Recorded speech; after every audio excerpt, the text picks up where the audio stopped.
asalaamaaleykum yéen mbokki internet yi waaw tey dama bëggoon ñëw rek waxtaanee li ñu wooyee phishing phishing xam naa ñu bari peut-être dégg nañ ko wala xëy xamuñu ko mais moo anglais la boo xam ne nii dafa am solo trop pour ngeen xam ko ak lan moo ko tax a jóg ndax ñu ngi ci ay nax ay nit ñu bari ci internet bi di leen ci lor daal moo tax ma ne woon naa ko waxtaanee ci vidéo bi pour ngeen comprendre lan mooy phishing. léegi ak nan ngeen koy mën a moytoo léegi ñu dem fii comme ni ma ko bindee fii lan mooy phishing c'est quoi le phishing phishing mi ngi signifier hameçonnage hameçonnage la signifier en français hameçonnage loolu tamit peut-être day gën a compliqué mais pour teg ko ci wolof daal comme ni ma ko bindee ci français nii une technique de piratage visant à obtenir des informations sur une personne. Le pirate se fait passer pour une entreprise légitime. loolu su ma ko doon tekki mooy benn genre naxaate la boo xam ne piratage la quoi maanaam piratage mooy naxaate daal nga xam ne li ko tax a jóg mooy pour jël ay information ci benn nit léegi nag ki nga xam ne moom moo koy def nga xam ne moom la ñuy wooyee pirate moom dafay wane ne moom benn genre entreprise la par exemple bu nekkee ne yow da nga am banque mu wane ne moom banque boobu nga am compte bancaire moom mooy banque bi daal par exemple da nga am compte bancaire ci benn banque moom pirate bi day ñëw mel ne banque boobu moom mooy wax ak yow daal ci ni ma ko mën a expliquer. Après ma ne le pirate du temps la plupart du temps le pirate envoie des mails pour faire le phishing nga xam ne phishing bi tamit li ñu koy utiliser ni ñu koy jëfandikoo ñoom lu ci ëpp mooy dañ lay yónnee benn mail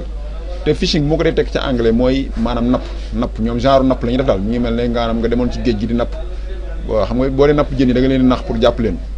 ñoom ci noonu la ñuy def dañuy ñëw pour yow napp la pour jàpp la ba mën a am say information jëfandikoo information yooyu nga xam ne dana la ci mën a lor ci anam yu bëree bëri. waaw léegi ma bind fii tamit ne le mail contient un ou des liens vous invitant à y cliquer pour vous connecter à un site ou à remplir un formulaire. lu ci ëpp nag mail yi ñu lay envoyé email yi ñu lay envoyé ci sa mail boo xoolee day am lien. day am benn lien boo xam ne mën nga ci cliquer te ñoom dañ lay demander sax pour nga cliquer ci wala mu am benn formulaire boo xam ne dañ lay demander pour nga remplir ko yooyu yëpp boo ko defee ñoom lim leen di permettre mooy soo cliquer ci lien yooyu noonu dañ lay yóbbu ci benn site web boo xam ne loo fa def rek information boo fa dugal rek ñoom dañ ko mën a récupérer te boobaa dañ lay mën la demander sa mot de passe wala sa identifiant yu demee noonu wala buñ la remplir au formulaire bi ñu demander la ci sa mot de passe wala sa identifiant bu nekkee ne yow seetluwoo ko wala béy woo ci xel rek da nga koy daal di dugal gëmm noonu dugal bu ko defee ñoom information yi bu ñu ko jotee ñoom dañ koy mën a utiliser mën la cee lor ci anam yu bëree bëri comme ni ma ko waxee. léegi ñu ñëw ci comme ni ma ko bindee fii ci page bi nga xam ne moo topp ci présentation bi objectif du phishing maanaam phishing bi lan moo ko tax a jóg napp boobu ñuy def noonu lan moo ko tax a jóg li ko tax a jóg mooy récupérer vos paramètres de connexion de votre compte loolu nag su ma ko waxee dafa yaatu waaw loolu su ma ko waxee dafa yaatu. Récupérer vos paramètres de connexion su ma ko waxee dafa yaatu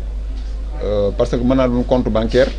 mën naa doon compte Facebook comme ni ma ko bindee fii mën naa nekk compte Google wala compte email wala xam nga compte yi nga mën a am ci internet bi bari na mais ñoom ala kulli aale mu ñu ko demee rek lu ci ëpp dañ koy parce que xam na ne bu ñu récupérer yow sa information sa paramètre de connexion mooy identifiant ak mot de passe bi ngay duggee ci benn compte moo xam compte bu mën doon. dañuy daal di am aussi possibilité pour accéder ci compte boobu noonu def sa naka sudul noonu bu ko defee mën la cee indil ay gàllankoor mën la cee lor ci anam yu bëree bëri comme ni ma ko waxee. léegi ñu ñëw fii ma bind quels sont les indicateurs maanaam li muy signifier mooy le pirate envoie xaaral ma dama kii fii quels sont les indicateurs. Le pirate envoie loolu laa bëggoon bind envoie voilà le pirate envoie un mail urgent ou alarmiste loolu li muy signifié mooy ñoom dañ la yónnee mail boo xam ne daf lay tiital email boo xam ne daf lay tiital par exemple bu nekkee da nga am compte bancaire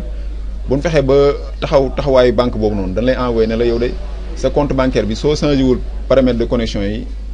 danañ ko suspendre fii ak 24 heures wala fii ak 12 heures temps maanaam di la napp daal di la tiital bu ko defee yow bu nekkee ne da ngaa xaw gaaw a jaaxle boo gisee genre email yu mel noonu lu la def loo rek da nga koy def léegi nag su la def loolu ñu lay def loolu nag ñoom ci la ñu am possibilité pour mën a récupérer comme li ma la wax noonu sa identifiant ak sa mot de passe mën a dugg ci bu dee compte bancaire mën faa dugg maanaam jël fa xaalis wala yu demee noonu loolu gis nañ ko ci anam yi bëree bëri moo tax ma ne comme ni ma ko bindee fii ci suuf nii demander de cliquer sur un lien dañ lay demander toujours nga cliquer ci benn lien waaye voilà nga cliquer ci lu ñuy wax pièce jointe tamit mooy benn genre fichier bu ñuy créé bu ñuy ñoom créer la pour mën laa nax ci côté boobu. te loolu tamit na ngeen def très attention bu leen gis lien bi rek yaa na lien dafa yomb a créer comme gis ngeen lien bi ma créé nii facebook.com dama créé fi benn lien facebook.com mais lien boo ci cliquer ci kaw ni boo tegee sur bi da nga gis ne lien bi nii en quelque sorte du facebook.com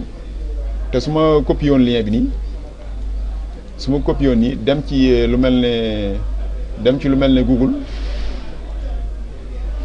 dem ci lu mel ne Google Google waaw Google Chrome wala Firefox ma dem ci lu mel ne Firefox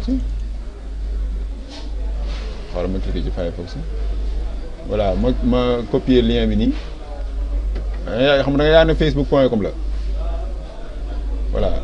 mais en réalité du la yóbbu ci facebook.com parce que lien bii nii du lien facebook.com gis nga ni mi ngi tourné nii rek mais du lien facebook.com parce que boo xoolee nii comme ni ma ko expliqué boo tegee fii souris bi da ngay gis nii mu defal la file nii parce que noonu la pirates yi noonu la ñuy defee liens yi dañuy def lien boo xam ne lien bu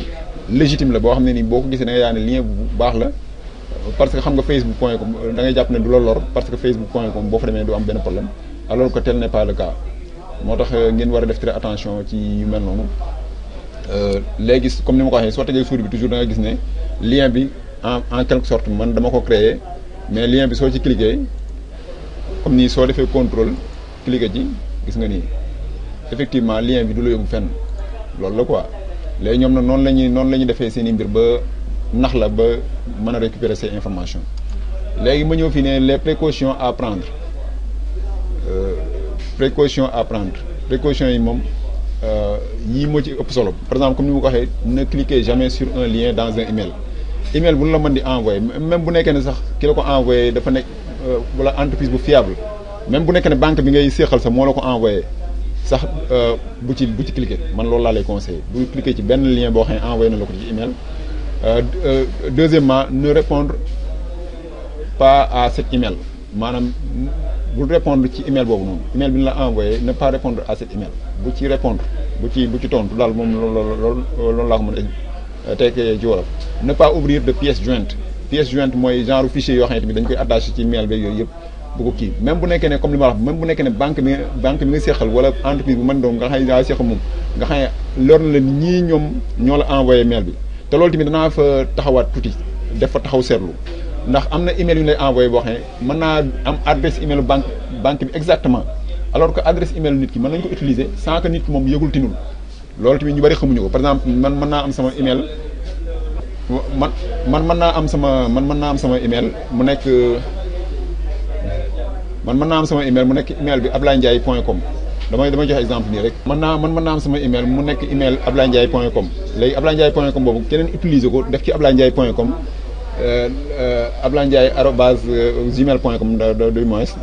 envoyé ko benn waaye mu yaakaar ne ablayndjaye@gmail.com boobu noonu moom moo envoyé waajoo ji email bi alors que voilà am na technique yoo xam ne nii gars yi dañ koy utiliser pour utiliser emailu jàmbur pour envoyer mail loolu dafa nekk loo xam ne nii lu ngeen war a bàyyi xel tamit maanaam signaler le mail à l'entreprise concernée par exemple bu nekkoon ne sa banque la ñu envoyé le mail boo xam ne tamit genre mail yooyu la da nga koy signaler banque bi wax ko ne ko voilà comme ni ma ko waxee fii léegi mail boobu noonu si mën ngeen ko signaler entreprise bi nga xam ne moom la mooy concerné bi par exemple bu doon banque la banque bi nga xam ne nii moom moo leen